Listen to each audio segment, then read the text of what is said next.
selanjutnya, perkenalkan nama saya Muhammad Abdul Fatah. Nama saya Yuki Fitriani. Nama saya Salsabila Sajahra. Nama saya Lisa Sari. Nama saya Reksan Paduwinata. Di sini kami ingin membahas tentang film Habibie Ainun, di mana itu bertema dengan membangun industrialisasi.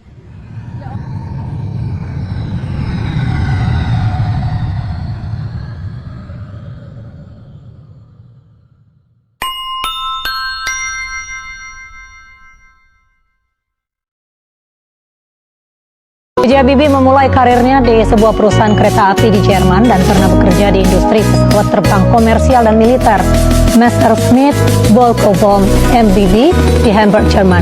Habibie dikenal brilian sehingga dengan cepat menduduki posisi tinggi pada perusahaan pesawat terbang. Selama menjadi mahasiswa tingkat doktoral, B.J. Habibie sudah bekerja untuk membiayai studi dan menghidupi keluarganya.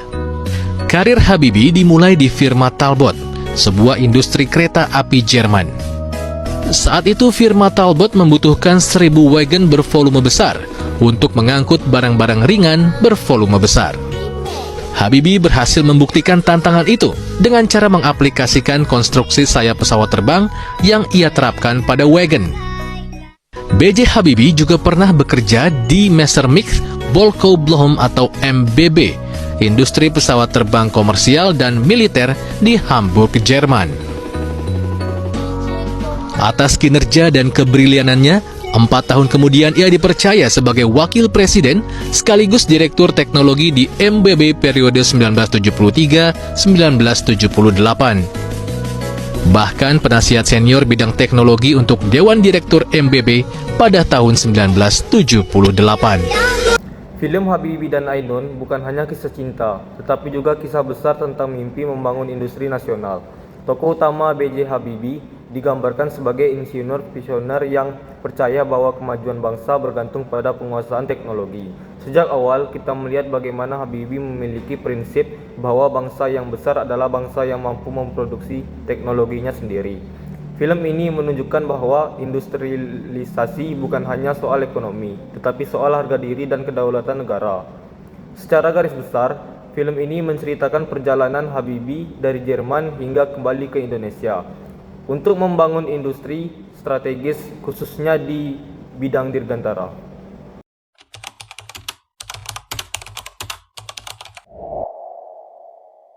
Pesawat pertama buatan Indonesia adalah salah satu yang tercanggih di masa itu. Pesawat N250 Gatot Kaca ini dirancang dan diprakarsai oleh B.J. Habibie yang saat itu masih menjabat sebagai Menteri Riset dan Teknologi. Pesawat ini melakukan penerbangan perdana pada 10 Agustus 1995 di Lanut Hussein Sastra Negara Bandung dan disaksikan langsung oleh Presiden Soeharto. Kode N pada nama pesawat N250 untuk mewakili Nusantara menunjukkan bahwa proses desain hingga produksinya dikerjakan di Indonesia. Sementara angka 250 mengacu pada 2 mesin dan mewakili kapasitas penumpang yaitu 50 orang. Pesawat ini mampu terbang dengan kecepatan 610 km per jam. N250 juga merupakan satu-satunya pesawat turboprop di dunia yang menggunakan teknologi fly-by-wire pada saat itu. Sayangnya, program pembuatan N250 Gatot Kaca harus dihentikan karena krisis ekonomi. Kini, N250 Gatot Kaca sudah jadi bagian Museum Pusat TNI Angkatan Udara Dirgantara Mandala, Yogyakarta.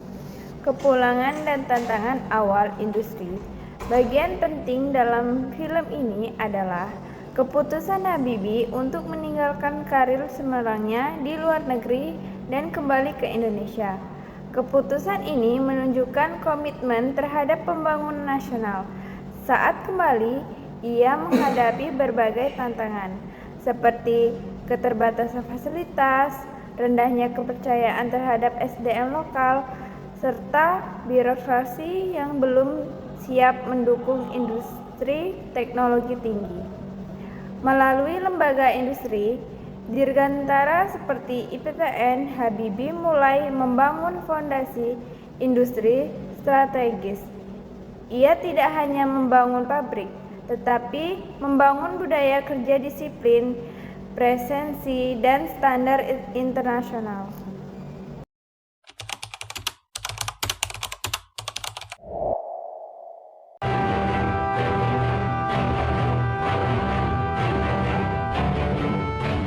Inilah pesawat N250 mahakarya almarhum Presiden ketiga Indonesia B.J. Habibie. Pesawat yang diberi nama Gatot Kaca ini menjadi tonggak sejarah pembuatan pesawat oleh anak bangsa. Dirintis sejak tahun 1986, butuh 9 tahun untuk mewujudkan mimpi Indonesia memiliki pesawat terbang sendiri.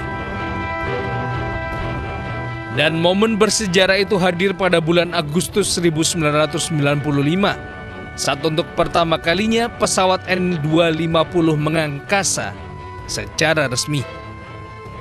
Hal ini sekaligus menjadi kado ulang tahun kemerdekaan Indonesia yang ke-50 tahun.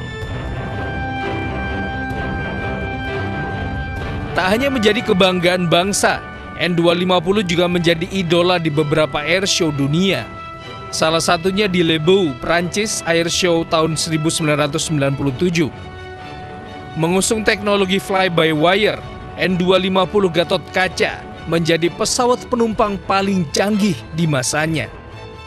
Sayangnya, badai krisis moneter di tahun 1998 membuat produksi N250 mandek. Gatot Kaca pun dirumahkan dan dilarang terbang.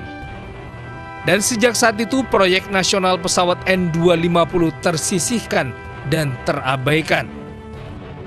Tak ingin mati sia-sia termakan usia, bertepatan dengan 25 tahun usia N250 Gatot Kaca, pesawat saksi sejarah ini akhirnya dimuseumkan di Museum Dirgantara Mandala, Yogyakarta. Puncak pembangunan N250 sebagai simbol nasional. Puncak perjuangan industri dalam film ini ditandai dengan lahirnya pesawat N250. Pesawat ini bukan sekedar alat transportasi, tetapi simbol bahwa Indonesia mampu bersaing dalam teknologi tinggi. Adegan penerbangan N250 menjadi momen penting karena menunjukkan keberhasilan kerja insinyur Indonesia. Ini membuktikan bahwa industrialisasi membutuhkan SDM unggul. Konsistensi kebijakan, visi jangka panjang, film ini menyampaikan bahwa teknologi adalah alat pembebasan bangsa dari ketergantungan.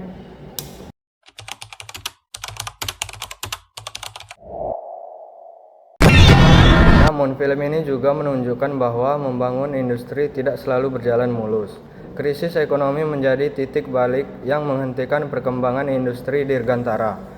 Menariknya, kegagalan ini bukan karena teknologi Indonesia tidak mampu, tetapi karena faktor sistem ekonomi dan kebijakan politik yang tidak stabil. Dari sudut pandang sosiologi industri, hal ini menunjukkan bahwa keberhasilan industri sangat bergantung pada dukungan negara dan stabilitas ekonomi.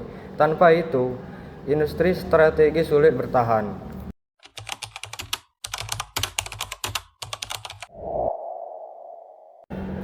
Sebagai penutup, film ini mengajarkan bahwa industrialisasi bukan hanya soal mesin dan pabrik, tetapi soal manusia, karakter, dan komitmen jangka panjang. Nah, peran Ainun dalam film ini bisa kita lihat sebagai dukungan moral dan memperkuat perjuangan Habibie. Namun, inti cerita tetaplah pada perjuangan pembangunan kemandirian teknologi bangsa. Habibie dan Ainun juga memberikan pesan bahwa pembangunan industri adalah fondasi kemajuan negara. Tanpa penguasa teknologi, sebuah bangsa akan selalu bergantungan pada negara lain. Nah, film ini sangat relevan bagi kita sebagai generasi muda untuk terus berinspirasi dan berkontribusi serta berinovasi dalam pembangunan nasional. Akhirnya, mimpimu tercapai. Sekian video yang sudah kami review. Bila ada salah kata, kami mohon maaf. Wassalamualaikum warahmatullahi wabarakatuh. Jangan lupa like, share, and subscribe.